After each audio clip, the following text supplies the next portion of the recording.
नमस्कार. बरेच काही दिवस मध्यंतरी शेतकरी आंबा संघटना शेतकऱ्यांच्या न्याय हक्कासाठी शेतकऱ्यांना या सरकारकडून मोठंसं पॅकेज मिळेल या आशेवरती आम्ही खूप आंदोलन मोर्चा केले. सरकारच्या दरबारी प्रत्येक प्रश्न आमचे मांडायचा प्रयत्न केला. परंतु आज अशी काही गोष्ट घडली आहे की मागेच एक 1.5-2 महिन्यापूर्वी तहसील कार्यालयामध्ये आम्ही एक बैठक बोलवली होती. तहसीलदार मॅडमना, कृषी अधिकारी मॅडमना सांगून त्या ठिकाणी माझे आमदार बुट्टे साहेब देखील उपस्थित होते.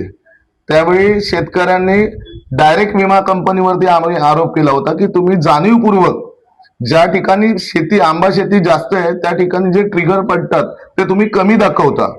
त्यावेळी त्यांनी असं आम्हाला सांगितलं होतं, नुसतंच सांगितलं नव्हतं, तो जो पण आला होता त्यांचा अधिकारी होता इन्शुरन्स कंपनीचा, त्याला आम्ही मीडियासमोर बाईट द्यायला लावले की तू जे बोलतोयस ते खरं आहे का. तर त्याने सांगितलं होतं आमची बातमी लीक झाली त्याच्यामुळे ती प्रसिद्धी मीडियात झाली होती.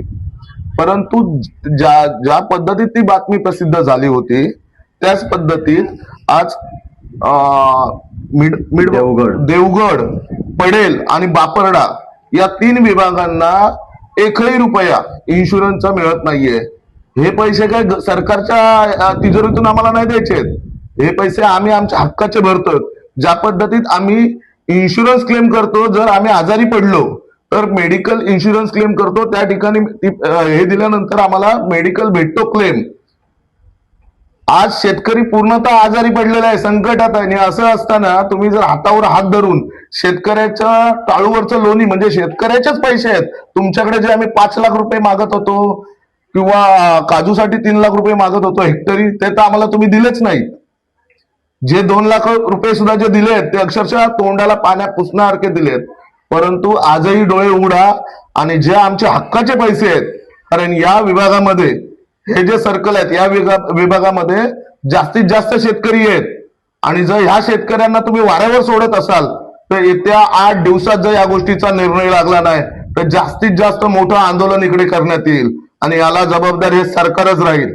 कारण आम्ही तुमच्याकडे पैसे मागत नाही आहोत, आम्ही आमच्या कष्टाचे पैसे इन्शुरन्स कंपन्यांना भरलाय.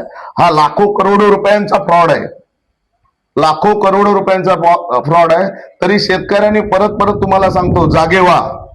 येत्या 8 दिवसात जर आपल्यासाठी काय हे झालं नाही तर हा नुसता पडेल, बापरडा किंवा देवगड या सर्कलचा विषय नाही, हा तालुक्यातला विषय आहे. तुम्ही कोणी असं समजू नका हा देवगड, पडेल आणि बापरड्याचा विषय आहे, तर हा पूर्ण तालुक्यातल्या सर्व शेतकऱ्यांचा विषय आहे. त्यामुळे 8 दिवसात जर याचा निर्णय केला नाही तर पेटून उठा. धन्यवाद. आज या पत्रकार परिषदेच्या माध्यमातून या सरकारपुढे गेले 3-4 महिने आम्ही जे काय गाऱ्हाणा मांडतोय त्याचा आज शून्य उपयोग झाला अशी भावना मनात आलेली आहे.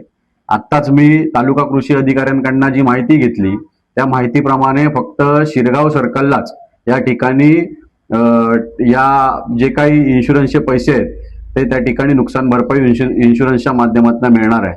परंतु देवगड, पडेल आणि बापरडे या 3 सर्कलला या ठिकाणी 1ही रुपया त्या ठिकाणी शेतकऱ्यांना इन्शुरन्सचा मिळणार नाही.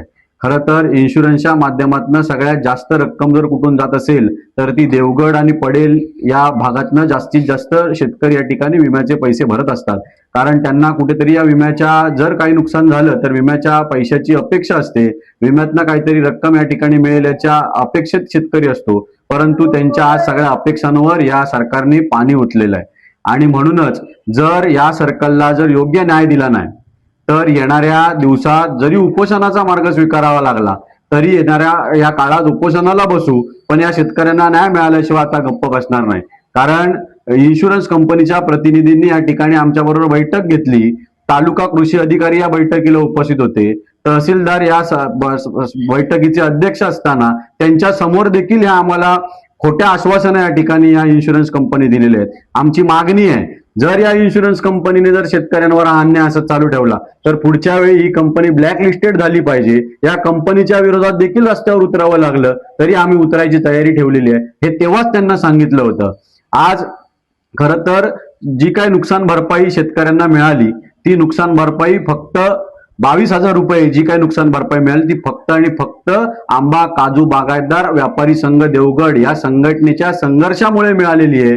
याचं श्रेय कोणी लाटण्याचं काम करू नका। काही दिवसापूर्वी काही बातम्या या ठिकाणी आल्या होत्या, इन्शुरन्सचे पैसे आंबा बागायतदारांना मिळत आहेत, त्याचं श्रेय घेत होते। तुम्ही खुशाल श्रेय घ्या, परंतु ह्या 3 सर्कलला पण न्याय तेवढ्याच ताकदीने देण्याचा प्रयत्न करा।